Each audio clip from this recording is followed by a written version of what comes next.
¿Cuántos pueden cantar para el Señor con gozo?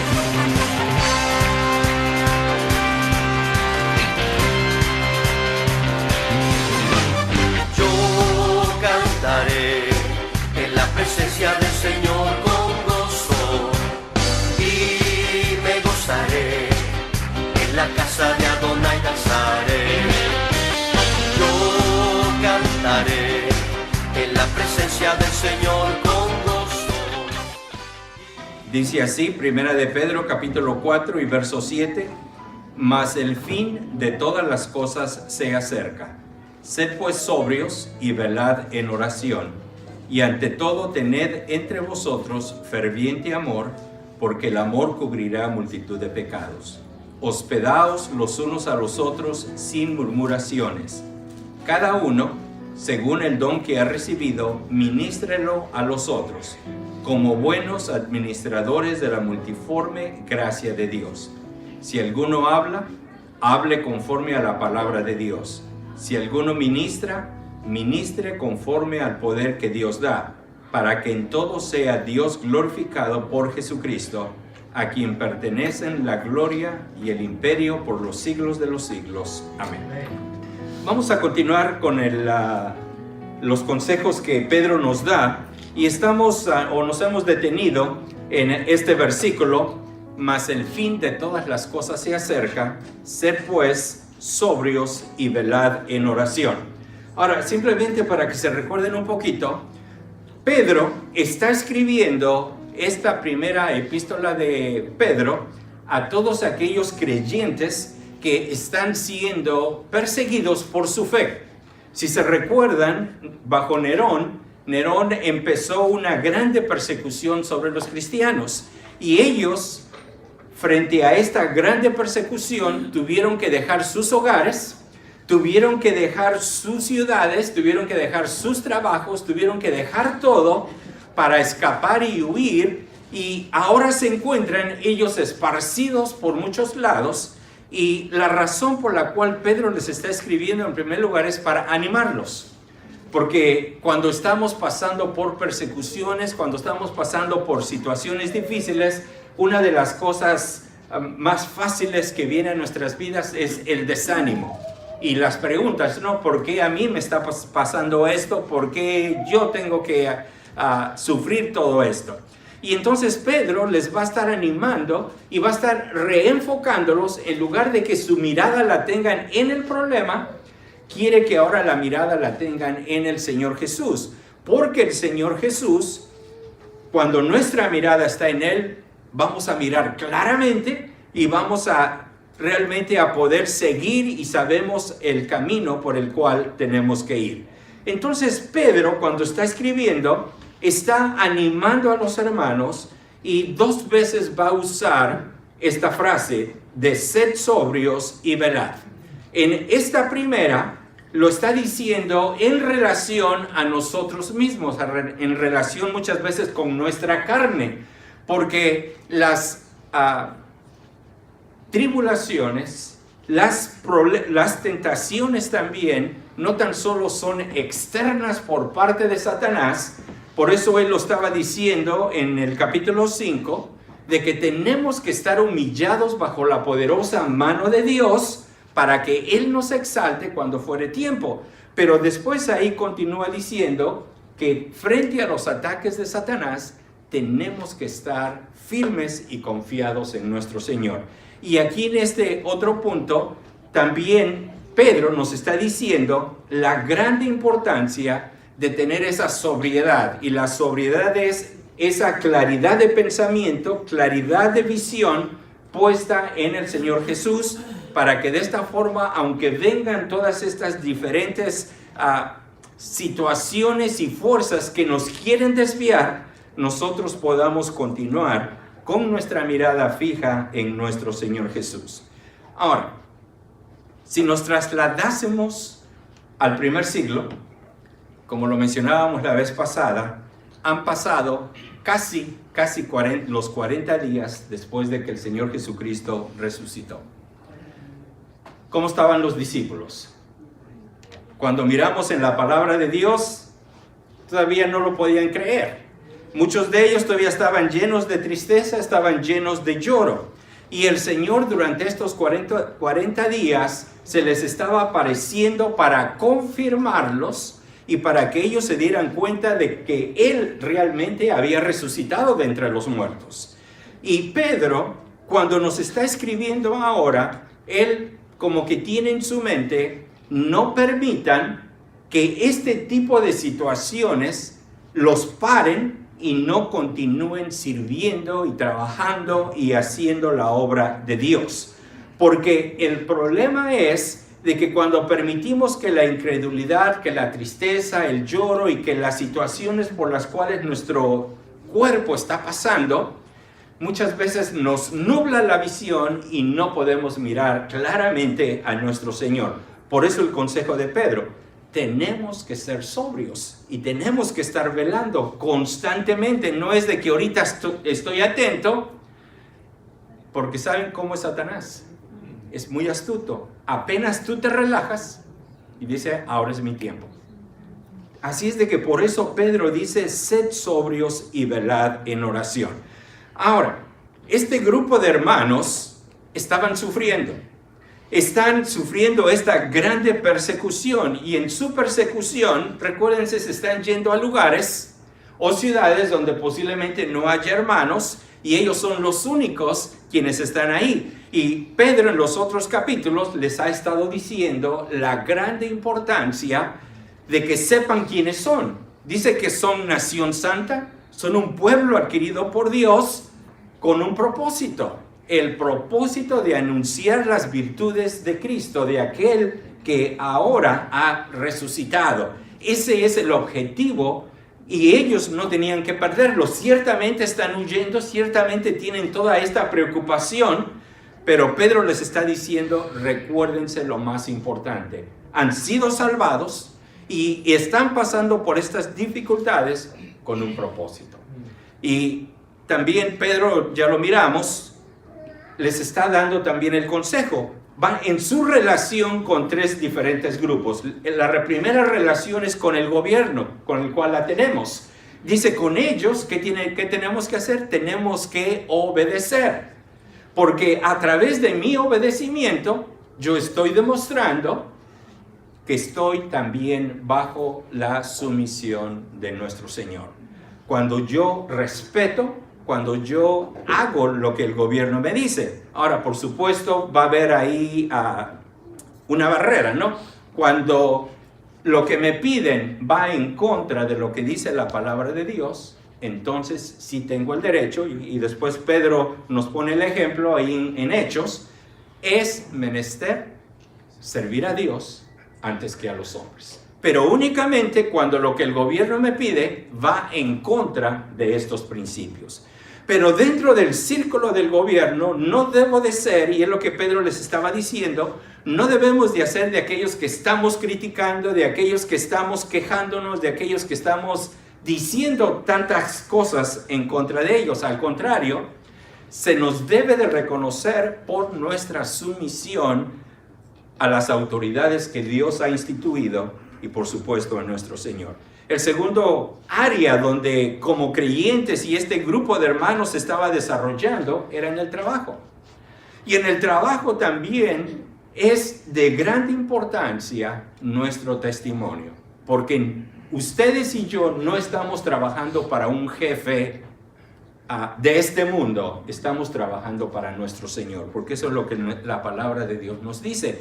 Entonces, si estoy yo haciendo las cosas para el Señor, ¿cómo debe de ser mi productividad? Debe de ser al 100%. No debo de ser de esos que estoy robando, y muchas veces no nos damos cuenta, y se los he dicho ya muchas veces. ¿Qué es lo que pasa?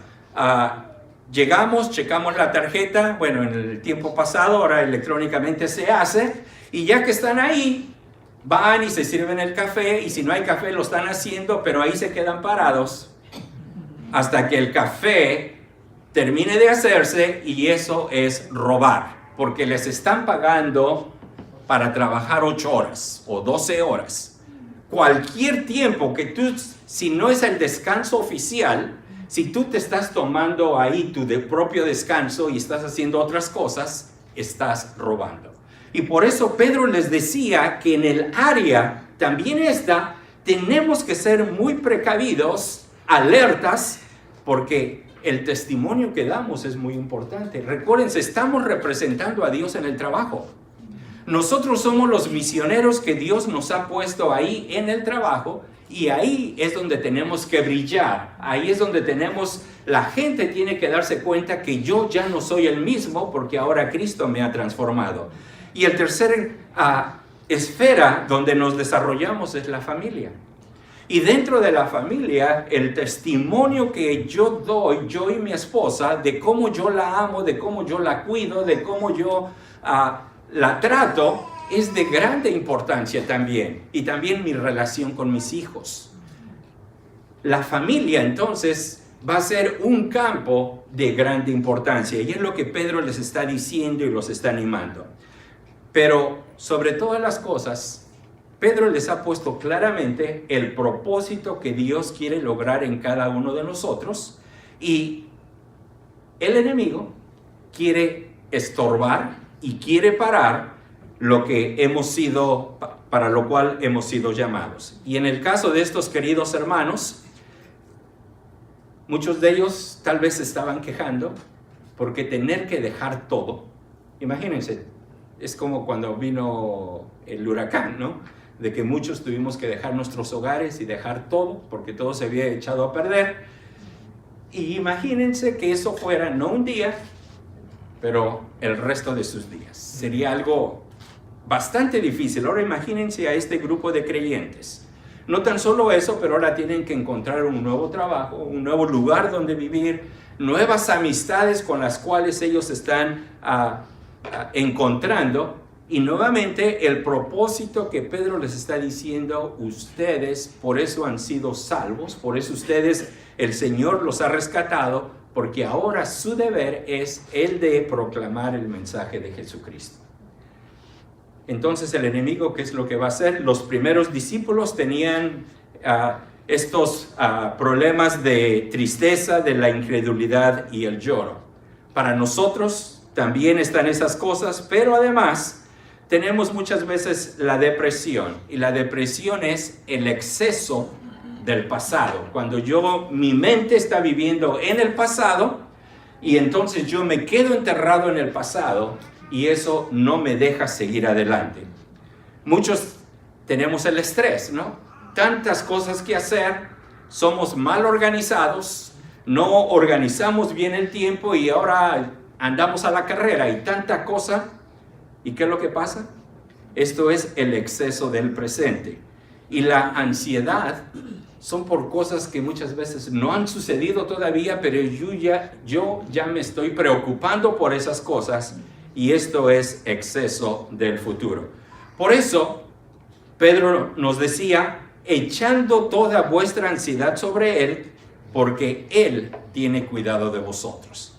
¿Se dan cuenta? Por eso el escritor de Hebreos decía que tenemos que quitarnos cualquier peso que nos estorba para que podamos correr con paciencia la carrera que tenemos por delante. Y esa es nuestra responsabilidad. Además de eso, este enemigo que tenemos, Satanás quiere devorarnos. Satanás quiere destruirte. Satanás quiere hacerte a un lado para que tú no seas eficiente en la obra de Dios. Y no tenemos que permitir eso. Al contrario, por eso es de que nos dice Pedro, dice, porque vuestro adversario, el diablo, como león rugiente anda alrededor buscando a quien devorar. Y por supuesto nos va a decir que tenemos que estar firmes. Firmes no en mi carne, firmes no en mi conocimiento, pero firmes en la fe de nuestro Señor Jesucristo. Porque si yo estoy firme en Él, Satanás no va a poder hacer nada.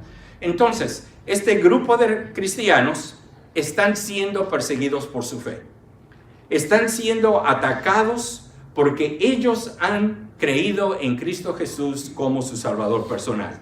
Ahora, no tan solo eso, pero también la tentación está ahí, porque también a través de esto, Satanás busca detenerlos busca destruir su testimonio para que no puedan ellos seguir adelante. Por eso es de que Pedro los va a exhortar. Dice, puesto que Cristo ha padecido por nosotros en la carne, vosotros también, y fíjense, armaos del mismo pensamiento. Pues quien ha padecido en la carne, terminó con el pecado, para no vivir el tiempo que resta en la carne, conforme a las concupiscencias de los hombres, sino conforme a la voluntad de Dios. Y esto es algo pero muy importante, y nuevamente por eso la grande importancia de tener la claridad de pensamiento, la claridad de visión, para que nuestros ojos estén clavados en nuestro Señor Jesús, y para que de esta forma sigamos el ejemplo de Él. Él triunfó sobre la carne.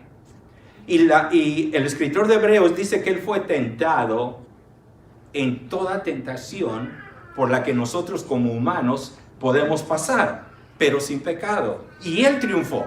Y ahora Él nos da no tan solo las fuerzas, no tan solo nos da el poder, pero nos da también la forma en cómo nosotros podemos seguir adelante.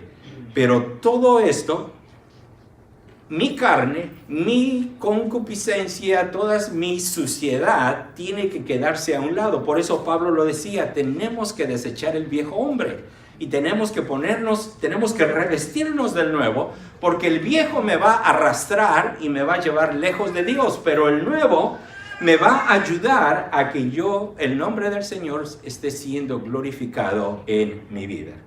Y por eso es de que también después Pedro va a estar hablando en una forma más fuerte y dice, baste ya el tiempo pasado para haber hecho lo que agrada a los gentiles. Porque ¿qué es lo que pasa? Todos nosotros, con nuestros compañeros, con aquellos amigos que no conocen al Señor, constantemente nos están poniendo presión.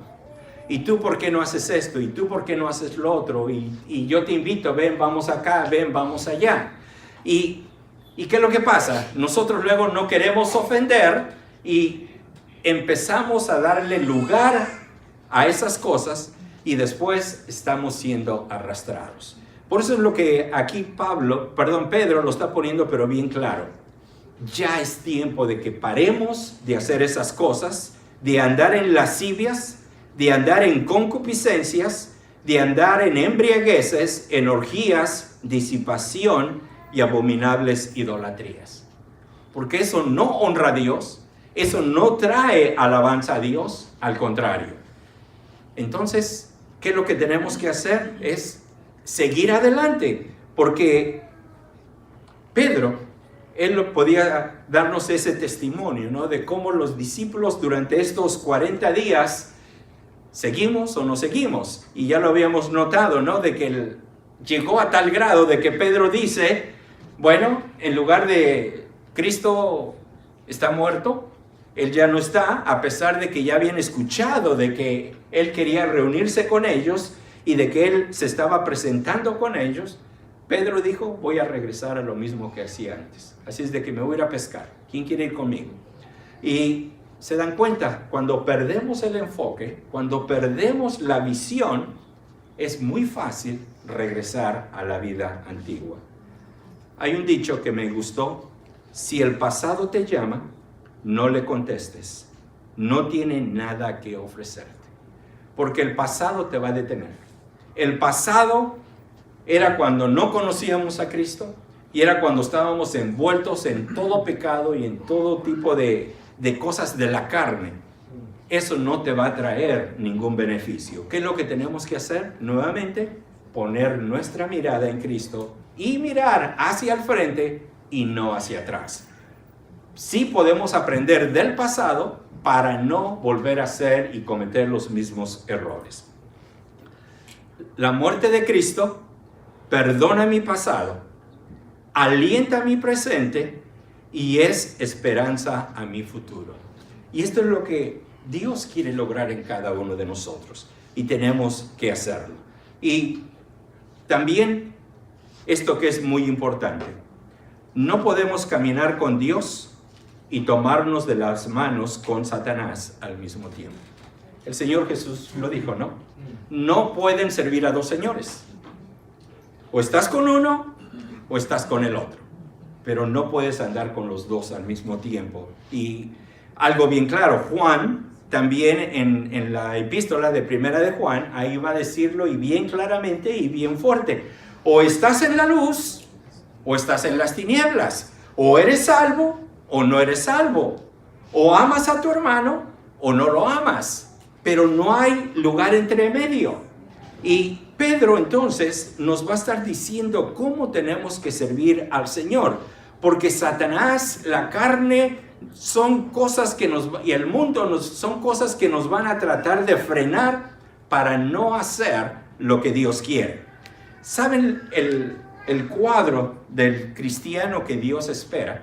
Es aquel que han sido perdonados sus pecados, aquel que está andando en comunión con Dios, estudiando la palabra de Dios, leyéndola, practicándola y además sirviendo al Señor. Ese es el cuadro de lo que Dios quiere.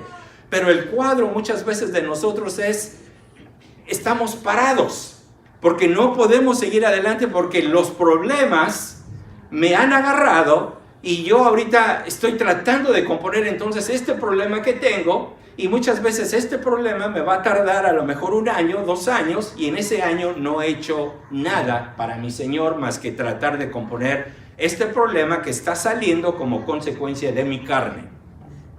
¿Se dan cuenta? Y esto es lo que quiere Satanás. Satanás quiere cristianos dormidos en la iglesia. Satanás quiere cristianos de esos que vienen nada más los días que hay reunión, pero el resto de la semana ni siquiera abren su Biblia. Porque son un cero a la izquierda. Y lo digo con respeto, pero además con la verdad. Porque no estás haciendo nada para el Señor. Ni te importan las cosas de Dios y no tienes ese interés tampoco. Entonces, ¿cómo se debe de servir al Señor? ¿Cómo debemos de servirle? Él nos había dicho de que amarás a Jehová tu Dios temerás, a Él solo servirás y a Él seguirás. Y también ahí en Deuteronomio nos dice de que tenemos que amar a nuestro Dios con todo nuestro corazón, con toda nuestra alma y con todo nuestro ser. Es todo el cuerpo, todo entero tenemos que servirle a Él. Y también como el Hijo del Hombre no vino para ser servido, sino para servir y para dar su vida en rescate de muchos. Entonces, hemos sido salvados con un propósito. Y ese propósito es para servir ahora a nuestro Dios. ¿Y cómo lo vamos a servir? Bueno, a través de los dones que Dios nos ha dado. Cada uno de ustedes ha recibido de Dios alguna capacidad especial. Úsela bien en el servicio a los demás. Y aquí en el versículo 10 es donde nos va a estar diciendo, cada uno según el don que ha recibido. Cada uno según el don que ha recibido. Fíjense, ministrelo a los otros como buenos administradores de la multiforme gracia de Dios. Vuelvo a repetir lo que les había dicho la vez pasada. Podemos caer, hay 3 áreas. Cuando yo uso las habilidades que Dios me ha dado y los dones que Dios me ha dado para mi propio enriquecimiento, eso es egoísmo. Lo vuelvo a repetir. Cuando yo uso las capacidades que Dios me ha dado y los dones que Él me ha dado, pero los estoy utilizando para mi propio enriquecimiento, eso es ser un egoísta. Eso es egoísmo. Ahora, si yo uso esto que Dios me ha dado y lo comparto con todos los demás, con toda la demás gente, esto es filantropía. Simplemente miro a alguien en necesidad, siento de corazón, bueno, lo voy a ayudar. Pero ¿saben lo que Dios pide? Romanos 12. Que mi vida esté puesta totalmente sobre ese altar. Porque cuando mi vida está puesta sobre ese altar, Dios va a usar los dones, las habilidades que Él me ha dado para la gloria y para la honra de Él. Y yo no sé en qué situación te encuentras tú. Todo lo que Dios te ha dado, ¿para quién lo estás usando? ¿Lo estás usando para la gloria de Él? Todo el conocimiento, todas las habilidades, ¿lo estás poniendo en práctica para que otros sean bendecidos a través de eso y principalmente aquellos que no conocen a Cristo puedan llegar a conocerle. Una de las cosas que nuestro Señor le había dicho a estos discípulos, que iba a venir, iban a recibir este poder. Por eso les había dicho, esperen. Pero en esa espera se estaban desesperando, se estaban ya desanimando. Pero dice, una vez de que reciban este poder, ustedes me van a ser testigos. Ahora, este no era cualquier poder. El Señor ya les había dicho acerca del Espíritu Santo, que era necesario que Cristo se fuera para que el Espíritu Santo entonces viniera. ¿Y qué iba a hacer el Espíritu Santo? Les iba a dar ese poder, los iba a capacitar para continuar con la obra que Cristo empezó. Y ellos, los discípulos, iban a recibir entonces ese poder para continuar adelante en la obra del Señor.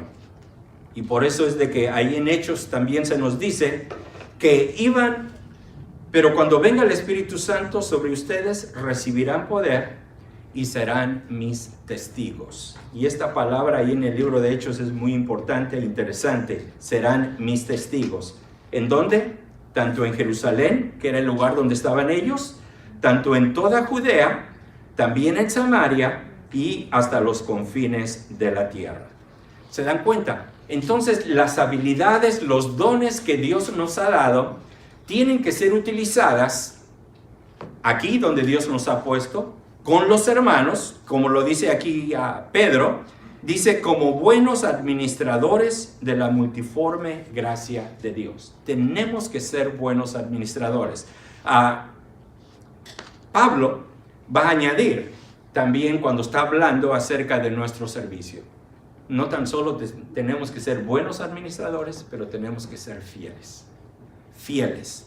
Tiene que ver fidelidad. No es de que yo sirvo a Dios ahorita y al rato me tomo 3 meses de vacaciones y después lo hago de nuevo. No. Debe de ser un estilo de vida. Debe de ser un estilo de vida mi servicio a Dios. Porque cuando yo lo estoy haciendo, estoy demostrando de que realmente amo al Señor. Ahora, sea cual sea el llamado de Dios a tu vida, este siempre estará acompañado con el llamado a la santidad. Yo no puedo servir a Dios si mi comunión con Dios está rota. ¿Y qué es lo que rompe la comunión mía con Dios? Es cuando yo estoy en pecado y cuando no estoy confesando mi pecado y cuando yo continúo caminando en el pecado, porque eso no es santidad. El llamado que Dios nos da, y Pedro lo va a mencionar fuertemente cuando el Señor dijo, sed santos, porque yo soy santo. Y en todo el ministerio del Señor podemos mirar esa santidad, podemos mirar ese deseo que Él tenía de honrar a su Padre. Y nosotros, en el servicio a nuestro Señor, tiene que haber santidad. No podemos, el pecado no hay lugar ahí, ni debe de estar ahí. Porque lo que el Señor quiere es de que nosotros le sirvamos como Él lo desea. Y lo que podemos hacer, hermanos, es, y perdón ahí, se me olvidó componer la letra, pero impactemos aquí esta zona donde Dios nos ha puesto con el mensaje de Jesucristo. Llevemos este mensaje para que muchos más lo puedan conocer. Si abren sus Biblias rápidamente al libro de Hechos, va a haber cosas interesantísimas de cómo Pedro, como era antes, y después el cambio efectuado cuando el Espíritu Santo le dio este poder para continuar con la obra del Señor. Y en Hechos capítulo 2, podemos mirar en el versículo 14, dice, entonces Pedro, poniéndose en pie con los 11, alzó la voz y les habló diciendo. Ahora, antes, ¿qué era lo que había pasado? Estaban celebrando el día de Pentecostés y dice de que estaban todos unánimes y había mucha gente ahí también de que no conocían al Señor. Y cuando miran este grande evento que Dios ha hecho cuando el Espíritu Santo desciende sobre todos ellos, este grupo de gente se quedan admirados y decir, ¿qué está pasando? ¿Qué es esto que estamos mirando? Ahora, Pedro pudo haber hecho tenía varias opciones. Una hubiera dicho, cruzarse de manos, no tengo que explicarles nada, no tengo que decirles nada de lo que está sucediendo. La otra pudo haberles dicho, oh, bueno, sí, fue el Espíritu Santo que bajó sobre ellos. O la tercera, que es lo que él hace, el Espíritu Santo mira la oportunidad que hay para que Cristo sea predicado claramente y fuertemente a este grupo de judíos de todo el mundo que han venido, y es lo que hace Pedro. Y Pedro entonces dice que se levanta, dice, poniéndose de pie con los 11, alzó la voz y empezó a predicar la palabra de Dios. Un Pedro totalmente diferente. Antes él se hubiese levantado, o tal vez se hubiera estado dando órdenes. A ver tú, Juan, a ver tú, levántate y tú hazlo, o a ver tú, Andrés, o dando como era normalmente Pedro. Pero aquí lo miramos ahora enfocado en las cosas de Dios, con el poder del Espíritu Santo se levanta y empieza a predicar la palabra de Dios. Después, versículo 32, va a estar resaltando, dice, a este Jesús resucitó Dios, de lo cual todos nosotros somos testigos. Porque habían mirado a Cristo ser crucificado, habían mirado su tumba, pero ahora la tumba estaba vacía porque Cristo había resucitado. Por eso es de que dice, de lo cual todos nosotros somos testigos. Versículo 40 dice, y con otras muchas palabras testificaba y les exhortaba, diciendo, sed salvos de esta perversa generación. Ahora, si Pedro se hubiese levantado en la carne y hubiese él tratado de convencerlos en su forma, no sé cuántos se hubieran convertido. Pero cuando es el Espíritu Santo usando a Pedro, fíjense lo que pasó. Versículo 41. Como 3,000 personas recibieron al Señor. ¿Se dan cuenta la diferencia? Cuando hacemos las cosas en la carne, no va a haber el fruto que Dios quiere. Pero cuando se hace en el poder del Espíritu, el Espíritu toca los corazones, el Espíritu es el que hace la obra. Yo únicamente soy el instrumento de que presento la palabra de Dios, pero el Espíritu Santo es el que termina la obra, y Él es el que con su poder hace el cambio, porque te hace entender que eres un pecador, o te hace entender de que no estás caminando bien con Dios, para que tomes esa decisión y para que continúes adelante. Versículo 43, dice, y sobrevino temor a toda persona, y muchas maravillas y señales eran hechas por los apóstoles. Les vino temor, porque miraron este grande cambio que se ha efectuado, y ahora miran a estos 11, ya no como aquellos pescadores, ya no como aquellos hombres que eran del vulgo, sin letras, sin educación, sino ahora los miran con este poder dentro de ellos, que hay esta admiración y este temor dentro de ellos por saber lo que había sucedido con ellos. Capítulo 3, Hechos capítulo 3, versículo 1, y nuevamente estamos resaltando a Pedro, y dice, y Pedro y Juan subían al templo a la hora 9. ¿Y qué fue lo que pasó? Un hombre ahí que tenía problemas, versículo 4, Pedro con Juan, fijando en él los ojos, les dijo, míranos. Entonces él estuvo atento, esperando recibir de ellos algo. Versículo 6. Mas Pedro dijo, no tengo ni plata ni oro, pero lo que tengo te doy. En el nombre de Jesucristo de Nazaret, levántate y anda.